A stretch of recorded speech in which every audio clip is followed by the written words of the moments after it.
Hello, I'm TC. I'm JJ. And I'm Toy Story. And this is the Geek Beat, presented by the Long Island Comic Guys, the masters of the geeky-verse. Well, welcome back, everyone. If you're not already doing so, we would greatly appreciate if you hit that subscribe button, tap that little bell so you get the alerts when new episodes are out. Please give us a thumbs up if you enjoyed today's episode. And hey, let us know. Reach out in the comments. Let us know who you are. We're also available, or you can also find us on Instagram at LI Comic Guys and at Don't Feed the Geeks. And maybe Facebook, somebody might respond to you. I can't guarantee that. JJ said he will. So you have a I got it. Yeah. And you can find our email addresses and stuff like that out there, guys. If you're a creator, if you have something that you want to talk to us about if you want to promote something, please reach out to us, email us, tell us the details of what you're working on, and we'll definitely look into that. But without further ado, I'm going to turn it over to Mr. Story for the Geek Beat. Mr. Story, I like that. I love that. All right, let's get right into it. So we have a new Eternals trailer this week, guys. Did you see it? Yes, it was pretty cool. Looks awesome. And sorry, I'm just going to interject here. Like, I feel like people are like belly aching about this movie. Like, people are like, "Oh, it looks terrible." I was like, I don't see what looks terrible about it. Like, it's new, it's different. I was just like, I'm actually excited because this seems like it has like a slightly different tone and flavor to stuff that we've gotten before. So I don't know what people aren't impressed by, but I'm pumped to see. Oh, yeah. Definitely looks like it's going to be a different Marvel movie. Yeah. I know nothing about the Eternals, so this is actually quite exciting to learn something new about them. And the trailer looked amazing. I read the first couple issues on Marvel Unlimited a couple of years ago. I remember really liking the art. Yeah, it was Kirby, right? Of course, yeah. It's phenomenal artwork and coloring. I'm kind of curious to see how Angelina Jolie plays this role, because it's not her normal type of role of like a superhero type. It's a little weird. I know she was the Tomb Raider and all that, but yeah, I feel like she's done some action stuff. She has that capability. I'm not too worried about her. I just hope it's a good ensemble and everybody kind of meshes well together. I think that's going to be the biggest thing, is if everybody kind of they have the same rapport like the Guardians of the Galaxy.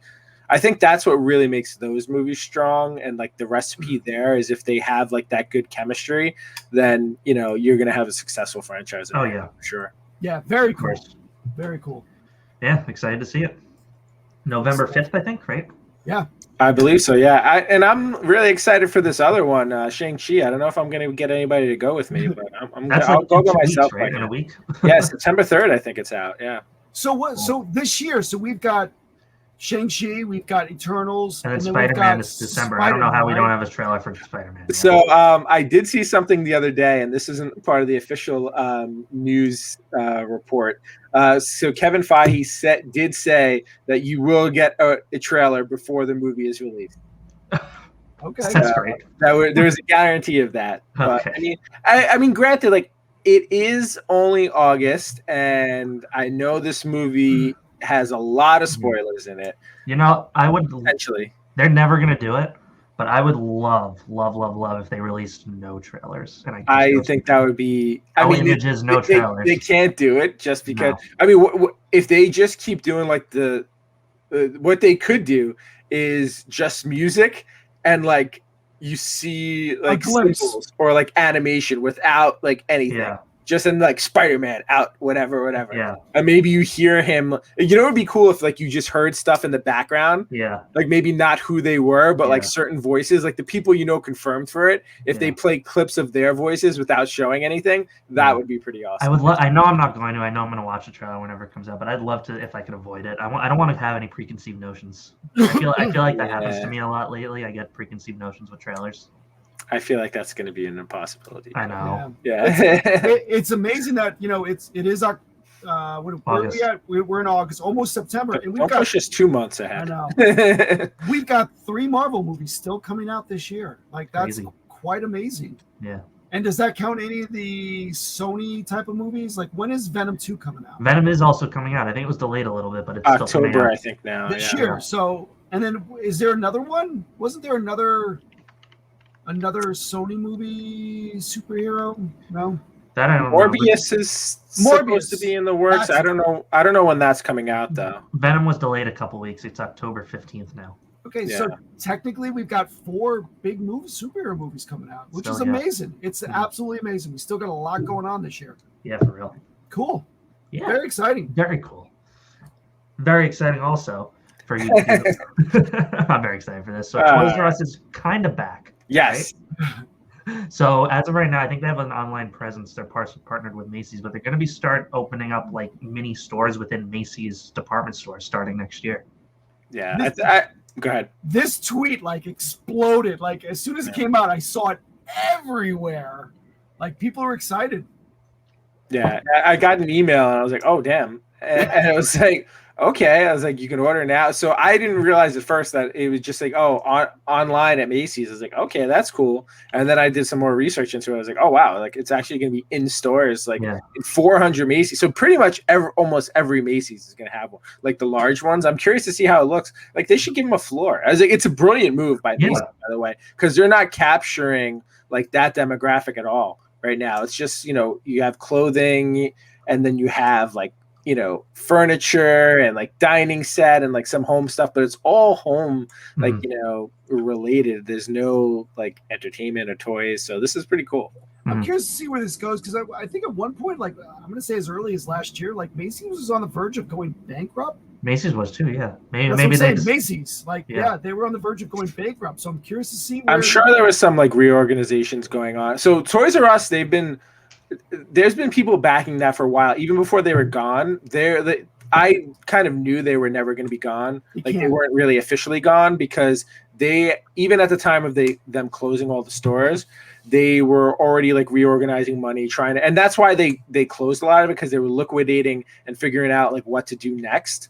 And I guess this is what it is. So hopefully it works out. It'd be nice to have some remnants of Toys R Us still exist. Yeah. Well, you can if you go to Canada. The stores are still open up there. That's true. Are they? That's yep. true. You still can go to Toys R Us Canada. All right. Well, there you go. Good stuff.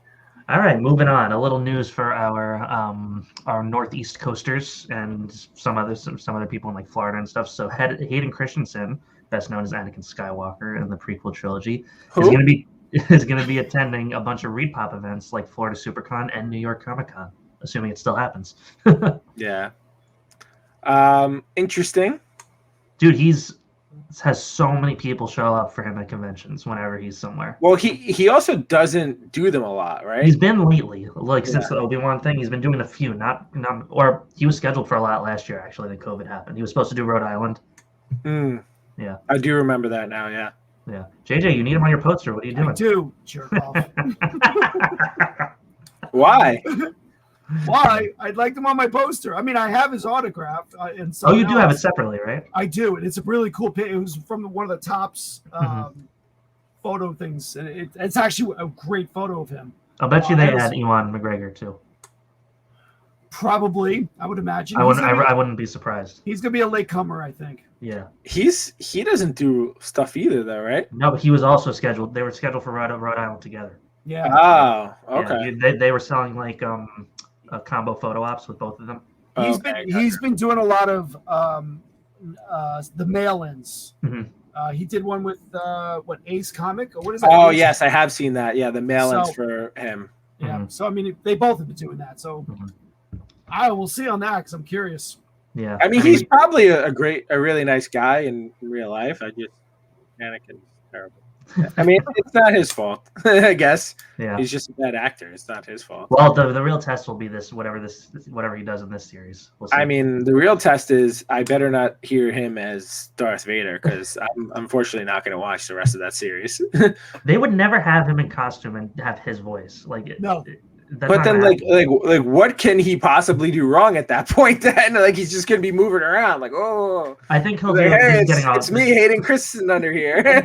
It's getting off topic. I think they'll do flashbacks. I think maybe they'll do helmet off stuff, and it'll be him. I don't know. They could do a lot. We'll see. That actually just wrapped filming this last week, I think. So when we'll see that 2025. Allegedly 2022. Okay. Oh, All right. Well, we're getting there. We're not too far away, hopefully. Hopefully we see some of that stuff soon because I'm itching for some more of that Star Wars stuff they've been doing on Disney Plus. That also off topic though. This I forget what it's called. The behind the scenes Mandalorian thing is coming out soon. Oh, is it? There was a little trailer where they showed Mark Hamill behind. He was on set, like in the hood. Yeah, we showed it actually. I think the episode you weren't here, we shared that. Oh photo. Yeah. Okay. They have, if you look up the trailer now, they have a video clip of it though, and it's actually him. A lot of people. That's cool. A lot of people weren't sure if he actually acted the whole scene, but it looks like he did. Didn't they do that like right after the first season? Why is it so late after this one? Because I remember like after the first season was out, it came out right away. It came like I think it was like there. So like I'm sure maybe this is just something in addition to that. I have to go back and look to see like what I watched like behind the scenes of. Mm-hmm. Maybe it was COVID that shut that down, so they couldn't do it. It's possible. The behind the scenes thing. But all right, yeah, that's cool. Yeah, cool. We'll see. All right, next up, this is an interesting one that we saw a couple days ago. So eBay has pulled one of their biggest trading card sellers from their platform. The seller's called PWCC, and they cited shill bidding, which for those of you that don't know are it's when eBay sellers or sellers on auction houses, they bid up their own items to artificially increase the price and try and drive it up. Can I ask you a question? What does PWCC stand for? I don't know. It doesn't have any affiliation with like the audit firm, right? Like PricewaterhouseCoopers? No, I don't think so. Okay. No. So I think there's a little more to this story too, because also the FBI is actually involved in this too. So they make a lot of money on eBay. Well, and it's not just them too. It's also the grading company PSA, who. So from what I understand is. PWC, I guess, would PWCC, please be careful. PWCC would buy cards and then crack them out and then resubmit them for a higher grade, even though there's defects on them. So they would like clean the card up and fix defects, and it would and then sell it higher. Like it was a whole thing going on. I'm going to just interject, and I know this is off topic for this specifically, but that is my biggest fear, especially with like the big vendors and like grading companies.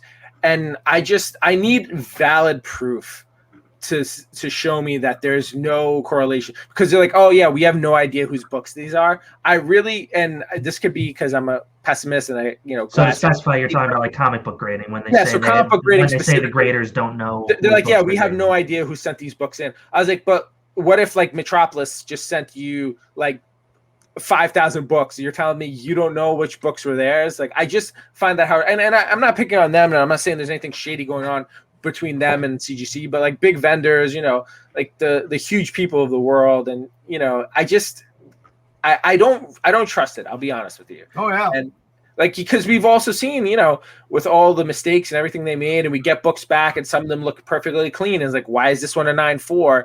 And then other ones we get, it's a 9.8. Meanwhile, like half of the like all four of the corners are dented. I was just like, I just don't understand this. And that goes to trust the people that are grading them, because you don't know how manhandling they are with these things. I understand they're supposed to have white glove service and everything like that, but it doesn't take much to bend a corner.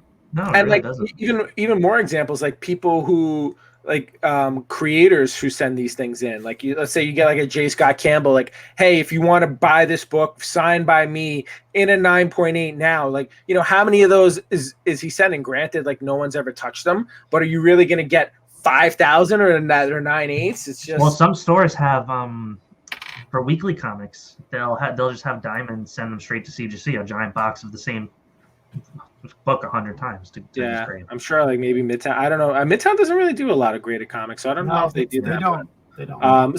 Sorry. Let's just get back to this specifically. What are these PWCC guys are huge. They did some people are saying they did at least like 200 million worth of gross sales last year on eBay, which is insane. And obviously they're denying any shill bidding, but what they say is we're not aware of any going on, but we're doing an investigation to see if anybody in our company could have done that. There's a lot more to that. The articles I've read were the FBI is also investigating because it's you're basically ripping people off. And they only do trading cards, is that right? Yep. Is it trading all types of trading cards or just sports?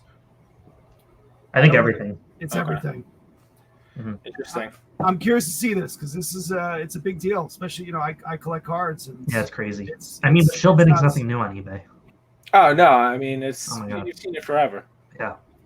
I mean, there were so many times where I remember early on when I would like buy something. This is like the early 2000s, and I would lose out to someone, and they would come back and like, "Oh, actually, the buyer dropped out. You're the second." I was like, "No," I was like, "I don't want it now." Yeah, because like you were definitely driving up the price when it was something that was just like no one else was interested in. I was the only watcher, and then randomly there was this one other person who had like no following who won the thing. I was like, "Oh, like." A three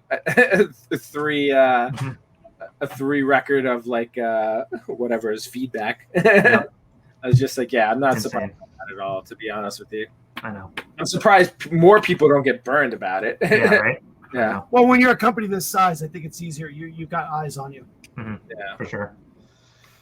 All right, more in the card world. So Topps has apparently lost the license for their MLB cards to Fanatics. This is huge. Is that huge? So JJ, you're the card guy, so can you take us through this? So Topps, who's been licensing baseball cards for the last 70 years, who was about to go public, lost out on the licensing rights to license the players and their names on cards. And here's Fanatics, who is basically, they're an apparel company. And I just found out recently. So if you go to any like sports team's website, you want to buy a hat, it redirects you to Fanatics. Mm-hmm. So they're So they manage all the sports, everything from NFL to NBA to Major League Baseball and everything else. So now they're coming up with a new division, and apparently too, like the owner of this company, he owns like the basketball team. He owns an NBA team. He's the owner of the New Jersey Devils. Like he owns a lot of sports teams, and they're also going to be rolling out sports betting too. Fanatics, it's a sports betting division.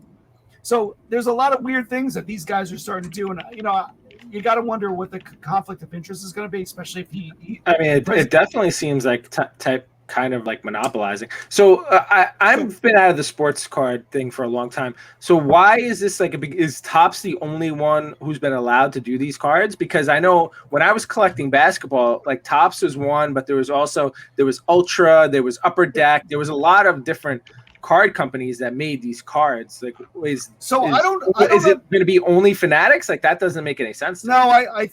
No, and that's what I got to figure out because I don't understand that role. Because you're right. There are like baseball. You do have Upper Deck, and you do have Topps owns quite a few other companies. So they own Bowman, which is another big company. Mm-hmm. So there's Bowman cards, and I think they're Donruss. I think they also own them too. So I don't know how the licenses works on that end. But Topps has been the main guys for the license for the baseball side. Something else I heard. So.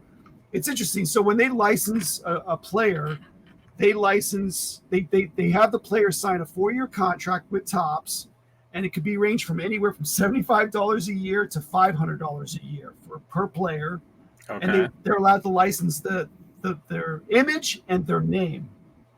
So they're not. I mean, the players are not making a lot of money from Topps. I think when they transfer over to the Fanatics, they're going to be making a lot more because they're putting the money back to the I think Major League Baseball and the Baseball Players Association, which are the players, are going to get a lot more money coming from this because the money's going back to them.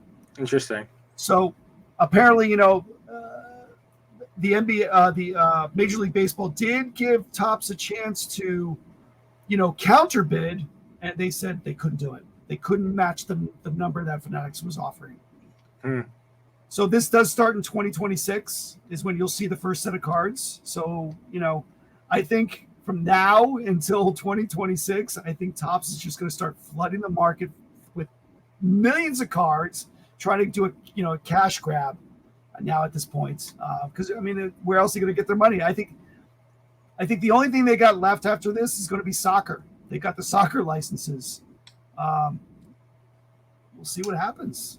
It's a grim day for Topps, I think. Wow, interesting. I wish I cared more about it. I'd read more into it. That's cool. That's cool though. It's a big piece of news for sure. Yeah, and then Fanatics is also trying for the NFL's licenses and the NBA's. Wow. So not company. Not the Masters Business Associations, the National Basketball Association. Those guys, the NBA's, and yeah. I had different notes on who else they were looking at. I just changed. All right, Good cool. stuff. What else we got? Let's move on. All right, moving on. So Dominique Thorne, who is the main lead in the Ironheart series, upcoming series, will also play a new character in the upcoming sequel, Black Panther: Wakanda Forever. He's going to be playing the teen mechanical prodigy to Riri Williams. We knew this already, though, right? She was cast a while ago. Yeah, I think so. She's getting a Disney Plus show also, right? Mm-hmm. So they're saying that before that happens, she's going to premiere. Yep, Right. and Black Panther. Wakanda Forever. Right. Very interesting, yeah. So I do know that the book started shooting up again after that news, which was weird because everyone knew it was coming. So I actually have to prep a post because I do have. So I sold all the first appearances I had of this, except for, and I don't know if you can see it up there, but I have the Women of Power cover that has Mary Jane Watson on it, and I was just like, well, I'm not selling that one because I like Mary Jane Watson, but yeah, it's pretty funny. That one's shot up a bit too. So she's got her own Disney Plus show coming out, and then Ironheart. She's going to be in a movie. So yes, all right. So I mean, it makes sense to kind of bring these characters out. I think in the movie, they're probably trying it different ways because I know the Miss Marvel character.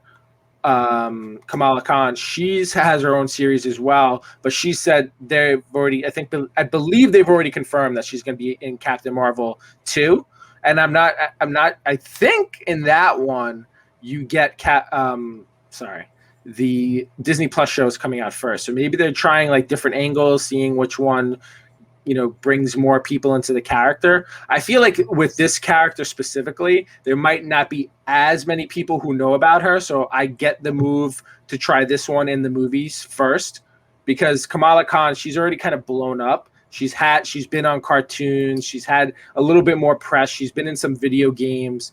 So I like this move. I think it's a smart move. I think Black Panther, there's a lot of people excited for that movie and a lot of people looking forward to, watching it. So, to see what they're going to do, what angle they're going to take this without Chadwick Boseman in it. And yeah. So is her TV show coming out before the movie or after the movie? No, I believe it's going to be. I think the movies should be out first. All right. I think that's the case. Yeah. Yep, That's what I was just talking about. Yeah. So JJ, since we kind of touched on this already, you want to just go into the What If series? Because unfortunately right now you're the only one who's seen it. The second episode. Yeah. We're a little behind. We're only talking about the second episode right now, guys. So yeah, it was good. So this one was what if T'Challa he was basically Star-Lord. Mm-hmm. I don't remember the title of it, but he was, instead of Star-Lord being taken, what's his name? Oh my God, who's the guy with the blue head? Yondu. Yondu took T'Challa to space and basically, let him grow up that way. And it was, it was nice because the whole episode was more of like doing good in the universe instead of doing bad stuff. It was all about doing good and helping people out and everything else. And you had what was really amazing was the cast. So I'm gonna call it out right now. Like, shame on what's his name, Captain America, Chris Evans. In the first episode, Chris Evans was the only voice not in the first episode. You had all these other guys that came back from the Avengers to be in this first episode with Carter. This one, everybody came back. You had Josh Brolin as a very nice Thanos. It was really weird. Like a good-hearted Thanos. It was quite comical. You had I mean, yeah, I can help you here. Yeah, help me out. I'm reading the list. So it was, the name of the episode was what if T'Challa became a Star-Lord? Right. And I mean, you have everyone. Jeffrey Wright was the Watcher again. Chadwick Boseman, obviously, this is the last thing he's done for the Marvel Cinematic Universe. Nebula, who's Karen Gillan, Michael Rooker was Yondu. I mean, all the big players, like you're saying, Josh Brolin, Benicio del Toro was the Collector. Even Kurt Russell. Kurt Russell again. Yeah. So and then you had the girl that was wearing the pink outfit with the Collector. I mean, her voice, she came back for that. And even Howard the Duck. The guy's voice. Green. So, I'm very upset that Chris Evans couldn't come in and just do his single lines. And the same thing with, there was Chris Pine's character. He made an appearance. It wasn't Chris Pine though, but I guess Chris Pine could have came in and said the one word line that he had in the entire show. Yes, it was a little weird, but it was such a great episode. Wait, Chris Pine? Not Chris Pine. Star-Lord, whatever his name is. Chris Pratt. Yeah. He should have came back for his one word sentence of yes, and he didn't. It's weird. It's weird having all these other characters come back, and then you have these two bigger ones that do it. Could have recorded it on his phone and sent Could have done it. But it was such a hard film. I mean, you could just take that from like another movie. I could have said yes somewhere. Yes. Yeah. And they did have at the end, this was dedicated to, Chadwick. It was very nice. It was a great episode. It's probably out of the two, it's my favorite. I love this one more than I love the first one. Nice. It just had a good story to it, and just to bring all these characters back, it was pretty cool. I did see a great meme earlier today. You guys remember the redheaded guy, the wildling from Game of Thrones? Yep. Literally the only character they didn't ruin for me in that series. But there's a meme where he's like, when the second episode of What If comes out, you see his face. Is the big one in it again? Is the big woman in it again? I was like, that's great. Yeah, it was good. Guys, everybody should check it out. Yeah, I'm definitely gonna check it out like very soon. I may watch it tonight, to be honest. Yeah. Yep. Good stuff. Cool. All right, moving on to some TC-centric news. So He-Man and the Master of the Universe. We have a trailer for the new Netflix show that's coming out September 16th. Yes. So just to clarify, this is a different show than the one that was just done by Kevin Smith. This is called the other one's called Master Universe Revelations. This is called He-Man and the Master of the Universe. It's very much based towards younger viewers.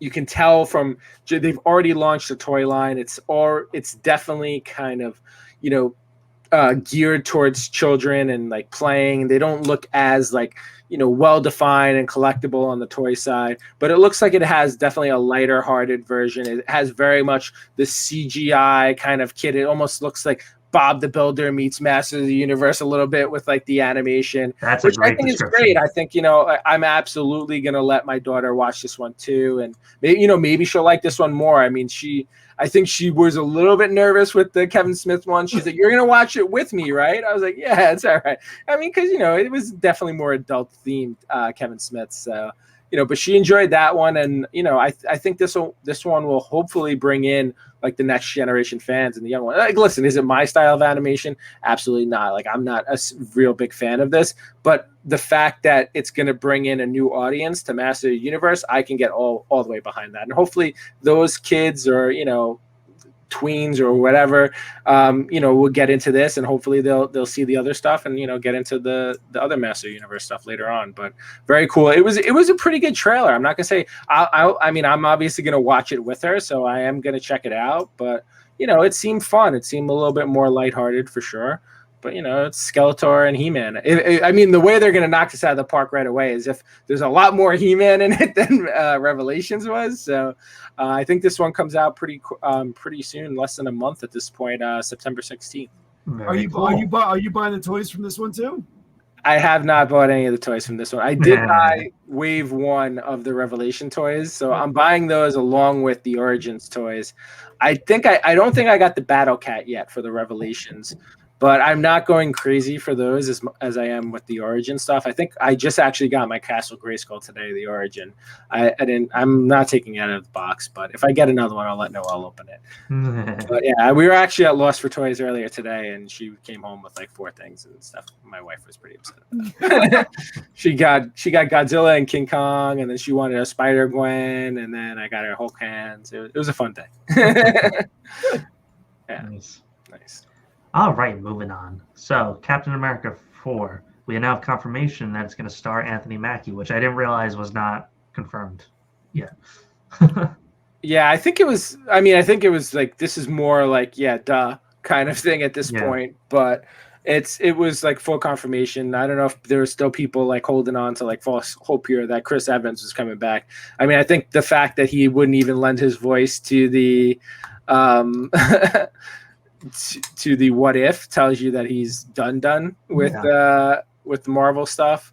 So, you know, I'm excited to see it. Hopefully we get more Bucky in him. That's the only thing that really disappointed me about the Disney Plus series, because I did really enjoy their interactions, as few as there were. It was just like, I feel like when they were really having fun with each other, that's when the episodes were at their best. And yeah, absolutely. I'm really surprised, because Disney really does a good job with knowing how to play with the characters, that they didn't see that. And I think maybe they changed it more than, you know, after, you know, certain stuff that happened, they decided to change it a little bit more, and they lost some of that, you know, camaraderie that they were supposed to have. But I mean, I think this is the obvious choice. I'm glad we're going to see a familiar face at least, and it's not somebody brand new.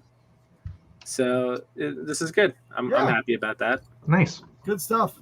Yeah. Awesome. Staying in the Marvel news next, though. This is super interesting. Very. So last but not least, so this NFT stuff. This has been the last couple of days showing up on our Instagram feeds. NFTs have existed, but this was Marvel specific. So Marvel sold 180,000 comic book NFTs between August 19th and August 21st for $6.99 a piece. And each day they sold out in under a minute. They did 60K each day. And so from what I understand, you bought it and you got a version of the book depending on the rarity, right? So there's like 5 versions of and it was, each book had 5. And I'll be honest with you, I saw some bigger books up there, which is like, so my part of it is, so the way I interpreted NFTs, and I really don't know a lot about them, is I thought you were kind of buying like almost like the copyright to that image, right? The image or the video, or like, let's say there's like a famous YouTube thing. If you want to sell that NFT, like you own the rights to anybody using that from going forward. Am I right about that? Or you guys, is that conflicted with anything you guys understand? That's what I understood it as. From what I understand, it's backed by, if you know crypto, it's backed by Ethereum. Yes, so, I did know that. Yeah. It's similar to owning Ethereum, except you own the actual digital asset. Right. And so how do you profit from that? Is there a profitability, or people are reselling them? I saw someone pay $200,000 for a GIF, an NFT. That was an NFT. So just you guys remember Nyan Cat from back in the day, the little cat with the rainbow. Someone bought the NFT for that for like some stupid amount of money. So, but for these comic books though, so I can just I can own what? I mean, these are the big titles, so I think you own the file, right? So you could make a copy of the file and distribute that, but you own the original file. That's the whole point. So if Marvel sells copies of that, do I get money for that? No, you just own the original one. Okay. You can resell it if you want to. Yeah, it's interesting. I own the thing. I'm trying to wrap my head around is like, I guess if someone else would want to buy it, I understand that. And you were telling me, so you already saw some of these. And just to put this into perspective, anybody who didn't do the math on the numbers we just said, they made $1.2 million in less than 3 minutes from nothing, essentially. From selling absolutely nothing. Literally nothing. Like they didn't move any product. They didn't send anything to anyone. Almost 1.3, it's $1,260,000 at that price. And I'm pretty sure it was 60,000 each day they sold. And I sent you guys a link last night for other ones that weren't comic books. They were digital statues Did you guys click on those? No. They're literally pictures of a Spider-Man statue. It looks like we'll show it on the screen, but it looks like the Bowen statues. Okay. The advertisements for those. Yes. I saw. I did see that. So I'm looking at the prices. $40. There's 32,000 of them. What do you mean? There's 32,000 of them? It's very confusing, and I'm totally comfortable with missing out on something. Oh yeah. When it's, even if it blows up in my face, I could have gotten in on Bitcoin probably at this point 13 years ago, and I was just I don't know about that. So it's listen, I missed the boat. It's just I very weary, and for this it's $7. Yeah, I'm sure it's worth the gamble. And so you had to do it through this app called Voove or Vive. I'm butchering the name, I think, and then it was a mystery bundle, so you couldn't pick what you wanted. It was you literally bought it, and you kind of it was a lottery what you got kind of thing. And there was versions of different book, Fantastic Four 1, you got a comic. So you went through the tiers, but you got one of those versions of it. And I just don't, for something like that, I don't understand the value or the resale. But what do you do with it? That's what I don't understand. You can read the entire copy apparently, so you get the copy of it. And but I can do that by buying the comic though. So, but I mean. But apparently you own that digital copy is the difference. And is there, I guess comes down to, is there a value associated with that? And I guess there is, and there's people who believe that it's worth money, and maybe they see something we don't, or, maybe they're just taking a gamble and saying, hey, for $7, it's worth it. I mean, those people, I get it. And if I knew about this, I probably would have thrown $7 at it as well. Yeah. The people who are at the end of the day say, hey, you got the secret rare version of this, I'm going to give you $1,500 for it right now. And absolutely me, I would sell it to that person.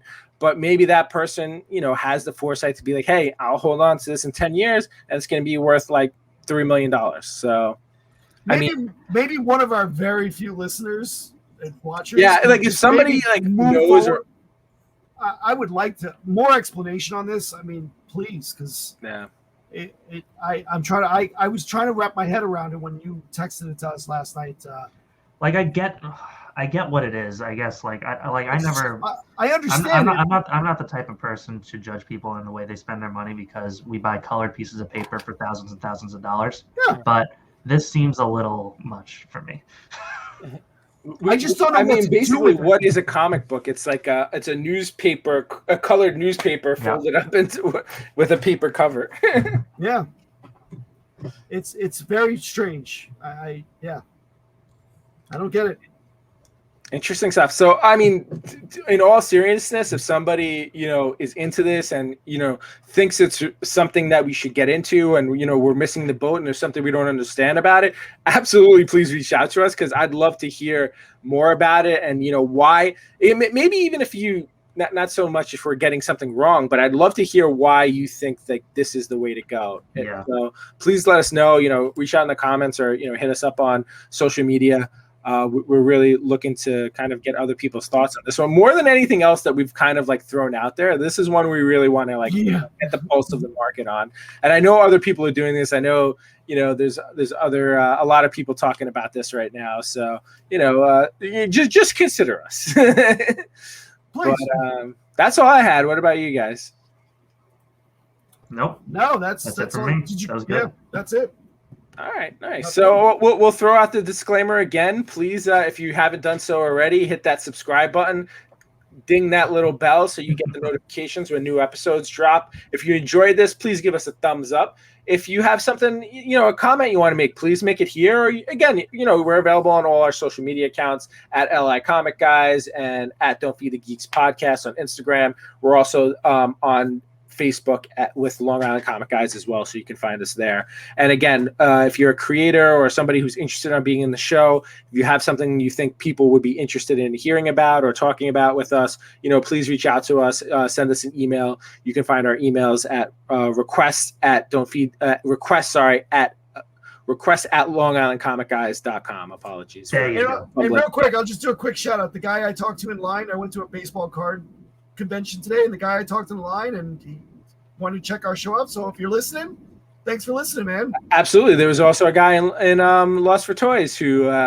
was in the shop, and he heard me talking about the show also. And if you're watching, we appreciate you checking us out, and hopefully you all stick around for new episodes.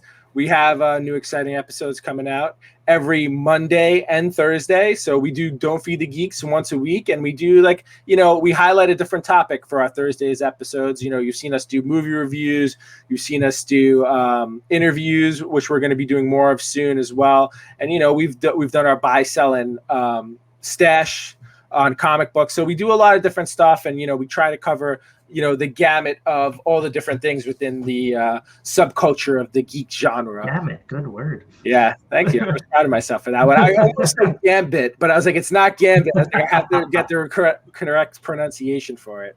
But that's it. That's our spiel, and hopefully we see you guys again soon, or hear from you at least. And that's the Geek Beak for the week. I'm TC. I'm JJ. And I'm Toy Story. And thanks for getting geeky with us.